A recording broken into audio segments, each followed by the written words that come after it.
Hello, everyone. Thank you for being here today to talk about how to get promoted in the new year. We greatly appreciate your time, and thank you for those of us, or those of you, I should say, from Georgia State University alum, as well as friends of Create Your Career Path. So we are going to get started talking about 10 ways to get promoted in the new year. And clearly, I cannot spell ways currently. I think I'm on Thanksgiving time already and have Thanksgiving brain.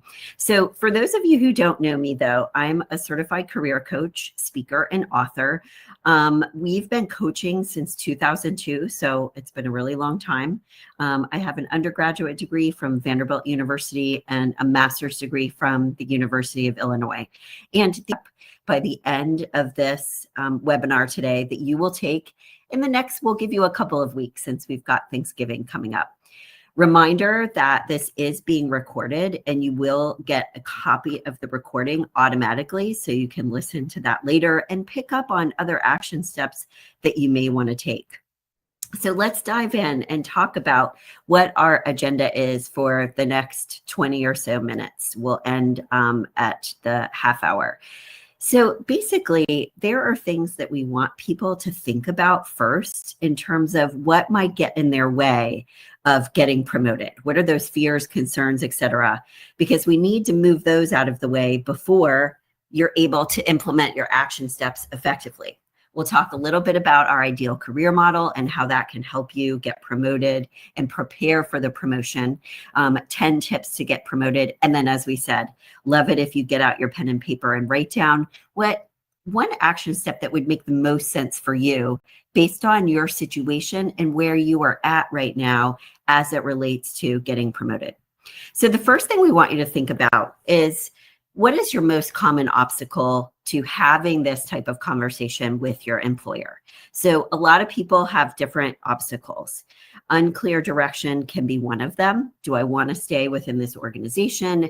Is the promotion I want, literally one step up from where I am? Or is it something a little bit different? And do I want to ask for like a title change? Some clients will tell us that they suffer from imposter syndrome. They feel like I don't deserve a promotion, and that's going to influence or impact your conversation and how well you come across. So you need to deal with this up front as well. And then some people honestly will just procrastinate about it.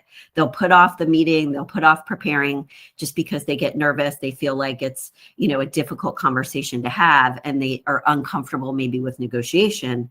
So identify first, please. One of the first things I want you to consider is what gets in your way of making this an effective presentation on your end and conversation with your supervisor, because you need to deal with your obstacles first. We can talk all day long about you should do this, this, and this, but if you've got negative stuff going on, that's going to influence how you're approaching this whole thing, and it can make a difference between how successful you are versus being unsuccessful.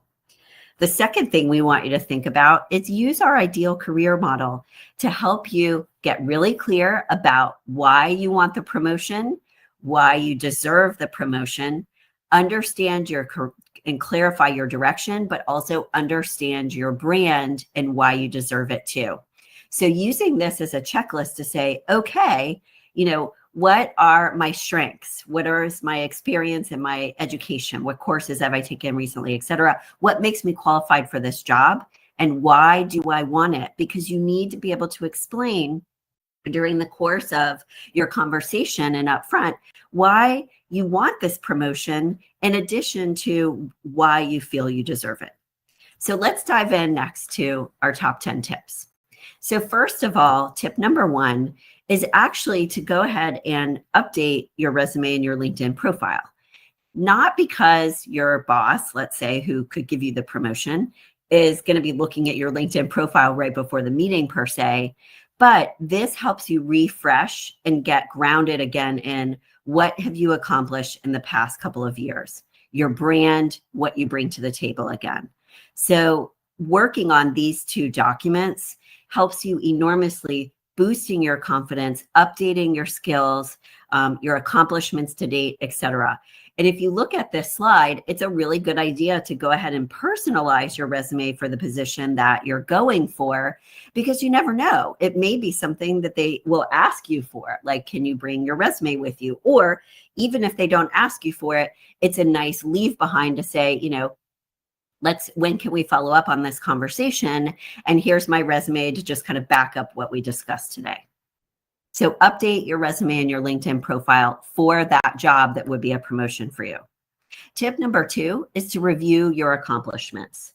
Write down accomplishments and things that you have achieved outside of what's listed on your resume as well. And what we have people do is create and maintain regularly an accomplishments document that's like just lit on their desktop so that you can update it regularly. You want it to be easily accessible so you can update it easily if you look at the left-hand side of the slide.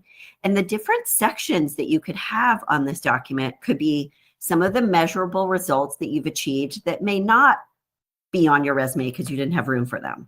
Testimonials and compliments from your boss, from your coworkers, from your clients and customers, any awards, classes, projects, anything else there. And you want to identify the top things that you want to reference in your discussion when you have the meeting with them. So you can remind them that, remember, big client ABC was really happy with my work this past year on XYZ. So keep that accomplishments document ready and handy and continually update it so that you're also prepared with these items for your conversation that you're going to have. Tip number 3 is to tell your boss in advance that you want to get promoted. Now, this sounds kind of weird, right? But the reason why we bring this up looking at this next slide is that some people that we work with, they just assume that their boss knows they want to move up, but bosses don't always assume or know that. So it's a good idea to be clear with them and let them know throughout the course of the year. For example, can I work on additional projects, or can I gain additional experience? And even ask them, what would it take for me to get promoted? What are the 5 things, let's say, I need to accomplish in order to do that? It's ideal to have a conversation with them, like kind of upfront and one-on-one, so that you know what it's going to take to make this happen, and that you have let them know that this is your intention. It shouldn't be like some big surprise in an ideal world. So also, as part of this conversation, or separately from it, I should say, from your resume review, the other thing that you want to identify and write down from this slide is also identify a list of gaps in your experience, education, or skills that would need to be filled in order to get this promotion. Can you start working on those now before you have the conversation? Or do you need to talk about it during the course of that conversation, and maybe it needs to be postponed a little bit? But the bottom line is, be transparent and open, ideally with your boss, and have them do so with you, so that there's no surprises during this conversation. And you both know that this is what I'm working towards, and you know what needs to happen in order to make or get that promotion. Don't have it be fuzzy and unclear. Tip number 4 is to enhance your skill set. Include coursework in your promotion goal document, the action steps that you need to take in order to make this happen, but also always include coursework in your annual strategic career plan too. It may be that you need to take some internet courses on Coursera or LinkedIn Learning. Look at your industry-specific association website, because sometimes they have really good, very relevant and reputable classes that you can take too. Certifications could be relevant here as well. Maybe it's taking a really quick college course locally or something like that. A really good idea here, as part of enhancing or identifying where you need to enhance your skill set, is you can research the LinkedIn profiles of people who are in the job that you want to be in already, within your organization or outside of your organization. What qualifications do they have that maybe gives you some ideas about what you should be working on? You can ask HR to see if they have a budget for education. You can talk with your boss about, again, these things that you need to fill in the gaps. And maybe they have ideas about courses that you can take if that would be relevant. Remember that it could be courses, it could even be volunteer work that you pursue outside of work, or it could be projects that you're able to work on within your current job that expand and enhance your skill set. Tip number 5 is to take initiative and do so right now. Don't wait till like a couple weeks before you have the conversation, right? Work on tasks that you haven't been asked to. Offer solutions to problems and suggest improvements. Start to take initiative, demonstrating that you're a leader and ready for a leadership role. And we'll talk about that more in a moment. Observe and emulate those key players in your organization so that you can see, okay, how do these other people behave that are successful within my organization? What are their soft skills? What are their strengths? What are the things that they do that seem to help them be successful here? And finally, dress for the job that you want. Wear clothing that demonstrates your brand and that you're ready for a leadership position. And I know that might sound kind of funny, but it's a big deal. People make judgments about you based on your attire. It just is human nature. So make sure that you're dressing for the job you want. You're being confident about your actions and your skill set. Build your brand on social media. And when I say social media, let me be clear. What I mean first is focus on LinkedIn. Start to build your brand on LinkedIn. If you are in a more creative type of organization or an industry or organization that does leverage social media a lot, like other things like X, et cetera, fine. You can build your brand over there if that makes sense. But for most people, we're talking about starting to post articles on LinkedIn, putting yourself out there, joining LinkedIn groups for your industry so that you're starting to like develop a name for yourself over time. Tip number 6 is to be confident. So this is about being confident during the course, obviously, of the meeting that you have to talk about your promotion. But start now so that you're demonstrating confidence right away. This piggybacks on the taking initiative and showing that you are a leader and can be within your organization. As we all know, if you look at the right-hand side of the slide, your attitude is critical to all of the action steps that you take. Your attitude affects your actions, which in turn affects your outcome. We all know how it feels, or what our outcome is, I should say, when we go to a career fair, let's say, or a networking event, and we feel really good. We're going to meet more people, we're going to make a better impression, etc. And what we find the majority of the time with our clients, when we ask them what's getting in their way with their job search, with asking for a promotion, anything else in their career, they usually tell us that they are their biggest obstacle to success. It's not something external. Now, we all know that there are external factors, a tough economy, et cetera, et cetera. But there are things you can do to work around those and be more assertive and aggressive about your search. It's like you just need to turn up the gas some more depending on what's going on in the workforce. So we suggest on the left-hand side here to identify areas where you tend to feel less confident. Is it when they're asking you questions? Is it when you're promoting yourself and saying, I'm really good at these things? Is it at the end of the conversation when you don't know what to say? And develop affirmations for those situations and areas in your professional life. Watch your body language, sit up straight, behave in a confident way. Put some affirmations on your bathroom mirror. Take small risks every day so that it helps you boost and maintain your confidence over time.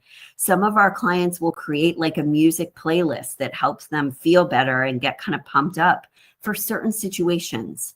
So don't just take the action steps, work on your mental state as well so that you're brainstorming the right ideas about how you need to approach this situation versus you don't feel so great and so you're not going the extra mile, let's say. Tip number 7 is to be a leader now. So start to work on demonstrating some of your leadership strengths. And we don't expect you to have every single leadership strength in the book. Focus on the ones that you are really strong at. So if you look at the right-hand side of this slide, it could be, I'm really good at motivating others. So I'm going to do an extra good job about doing that in the next 6 months before I have that conversation and start to write down the kudos that I'm getting or the outcomes that I'm seeing from that. It could be taking a greater leadership role in meetings or teams, handling conflict effectively. It could be that you're really good with your emotional intelligence, or you might say, ooh, this is one of the areas that I need to improve. So you might buy Emotional Intelligence 2.0 to learn a little bit more about how to navigate a leadership role within your organization. And one of the things we would recommend that you can use and kind of quiz yourself on is to look at and use this top 10 leadership skills wheel. It is from Development Dimensions International. It's a highly regarded management consulting firm. But rate yourself in each area. Where are you good in each of these leadership areas? And where are you not as strong and you want to skip over those or find ways to kind of work around those, but you want to focus on your strengths in this conversation about asking for a promotion. Now, on this wheel, please note that some of these may not be relevant for the job that you currently have or that you're going for. You can skip over those. For example, if your industry or your organization in particular doesn't have a big generational kind of span, if you will, of ages, skip over that one, find a different one that makes sense. So only focus on the strengths that are going to be relevant and identify your top 3 strengths. To the side, keep it to yourself, your challenges and areas you may need to work on a little bit more.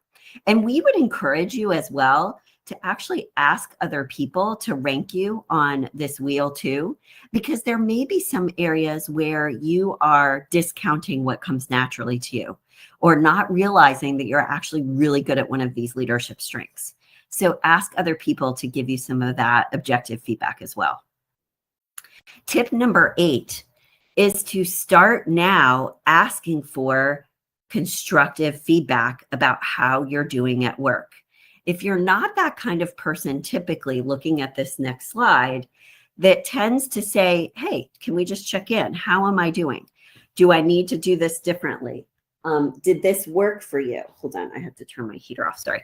Did this work for you? Did I approach this in the right way? If you tend to not regularly ask for feedback and you're just nose to the grindstone doing your job, we totally get that. That happens. We're all really busy. But start to ask and be proactive about requesting feedback. How is this going? Do I need to make a change, etc.? You can ask your boss these questions. You can ask your coworkers. So don't just do your work, but ask how the work is going. And if there are areas you may need to improve and areas that you're doing really well, this is part of what you can add to your accomplishments document. But you're also demonstrating, simply because you're asking the question in the first place, that you can be and are interested in being a leader, because leaders can handle this kind of stuff.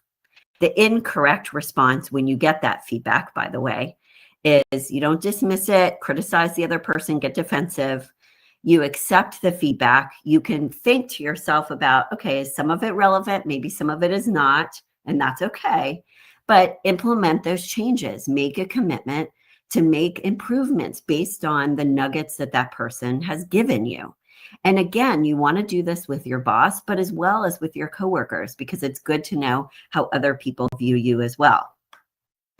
As part of your action steps, please feel free to sign up for a free consult with us if you'd like to learn more about how we can help you with a promotion coaching session to prepare you. It's a 1-hour session to help prepare you, build your case, put it together, and prepare you for the promotion conversation. We do give a discount for Georgia State alumni. Please mention that you heard about us on this webinar so I can give you that coupon code. You can use the QR code here to set that up, or you can respond to any one of the emails that we have sent you so far. Tip number 9 is to find a mentor, get some help, whether it's us, like I just said, or someone else. We like, ideally, for our clients to have us to work with, but also a mentor either within their organization or within their industry, even if it's outside of their organization, that can help them with their career goals. Getting even just, let's say if you don't have a mentor right now, getting some advice from people within your organization or friends outside of your organization, just brainstorming ideas about what you could ask for, how to present yourself, etc. Get other people's opinion about qualities that you may need to develop, skills you might need to attain. You could do some informational interviews with people to get insider knowledge about what's really important and new in your industry that you may need to be referencing during the course of your conversation. So don't just try to do this on your own. It's so helpful to have other people to bounce ideas off of, to give you additional ideas. Practice your conversation and your pitch with them and give you an opinion on how you're coming across during the course of that conversation. So it's a really good idea, before we get to our last tip for today, to practice having this conversation with someone so that you can see how you're coming across. Make sure that you're coming across as confident, clear, direct, all that good stuff that's really, really important. So keep in mind that getting support on this from multiple sources can be incredibly helpful.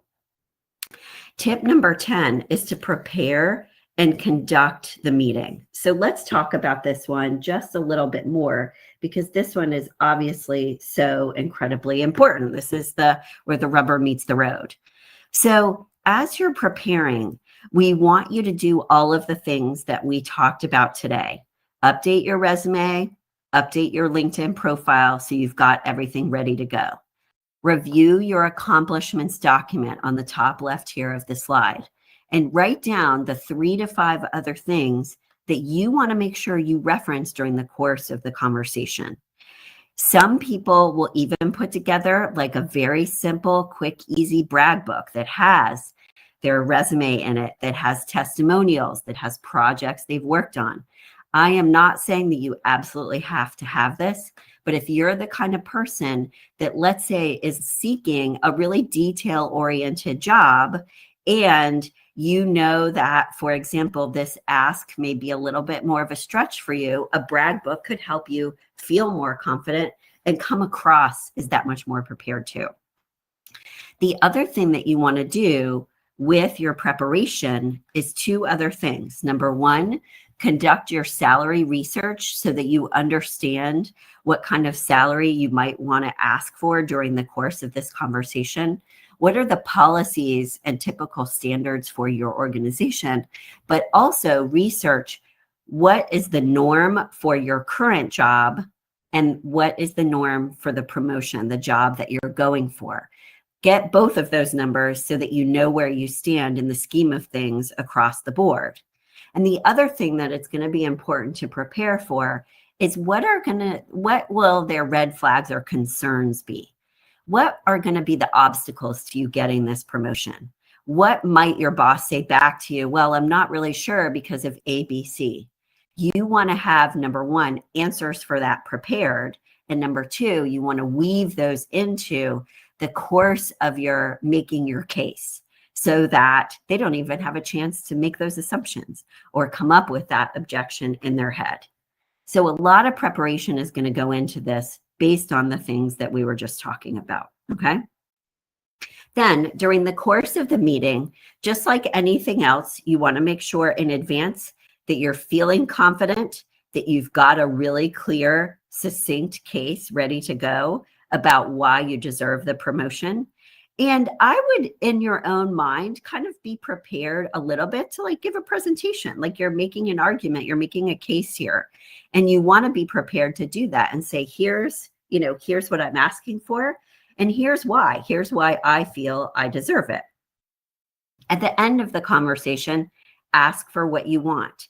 Is it the title that they normally offer or what that job is, or are you asking for something maybe a little bit different?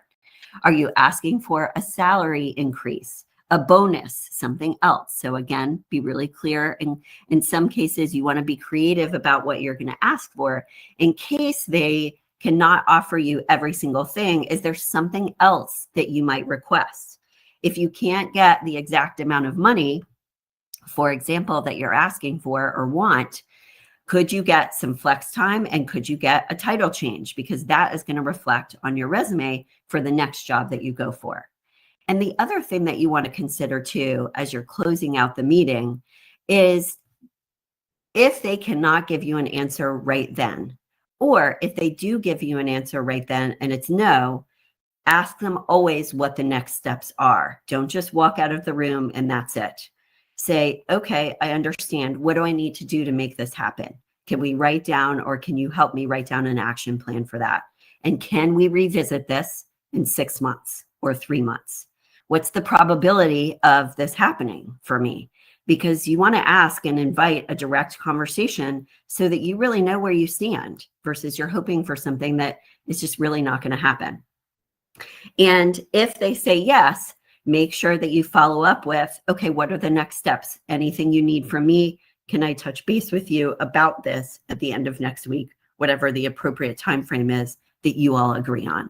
So making the case is critically important, but the preparation is what's going to help you do it in the best way possible, given what we've talked about today. All right, so before we go, we would love it, as I said, if you would write down one action step that you will take in the next week or 2 weeks if you're traveling for the Thanksgiving holiday. We wish you a very happy Thanksgiving and hope you have a good few days off. Your action step could be anything. I'm going to update my resume. I'm going to identify my leadership skills because I already updated my resume. Remember, pick an action step, please, that makes the most sense for you and where you're at within this process of asking for a promotion. A great step to take would be to schedule a consult. I'd be happy to talk with you. If you would just like to know more about our services, how we can help, and if it's the right fit for you at this time, you can do so using that link on the QR code, or you can email us. Happy to set that up that way. And then step 3 is going to be succeeding during your meeting next year. So hopefully you've got a little bit of time before having this conversation in order to prepare. And if you don't, and it's going to be closer to the end of this year, you still have some time. So just make sure that you set aside time every single day to be working on this for 15 or 20 minutes. It doesn't have to take that long. But the more you're prepared for the conversation, the better off you're going to be, because you're going to be ready for any questions or objections they might have for you. Thank you so much for being here today and taking the time with us. I hope this free advice was helpful for you. Have a wonderful Thanksgiving, and we look forward to seeing you at our next webinar with Georgia State in December.